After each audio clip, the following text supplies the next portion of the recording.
এই সময় দাঁড়িয়ে সংবাদ মানে শুধু খবর নয়, সংবাদ মানে দায়িত্ব।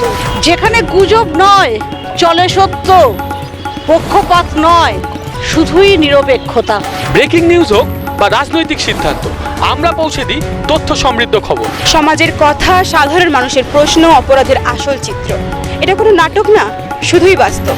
আমরা দেখাবো বাংলার সংস্কৃতি এবং বাংলার হারিয়ে যাওয়া ঐতিহ্যের কথা, খেলার হাল হকিকত আর ময়দানের রাজনীতি। দেশের গণ্ডি ছাড়িয়ে বিশ্বের প্রতিটি গুরুত্বপূর্ণ আপডেট এখন আপনার হাতের মুঠোয়। সরকারের সিদ্ধান্ত থেকে রাজপথে নেওয়া সব খবর এক মঞ্চে। আমরা কিন্তু শুধুমাত্র খবর দেখাই না, খবরের দায় নেওয়াটাও আমাদের কাজ। ভিন্ন স্বাদের খবরের আপডেট পেতে সাবস্ক্রাইব করুন ইনফো পালস বেঙ্গল আর ফলো করুন আমাদের ফেসবুক, ইনস্টাগ্রাম ও থ্রেডসে। আপনারা দেখছেন ইনফো পালস বেঙ্গল, সত্যের স্পন্দন, বাংলার কণ্ঠ।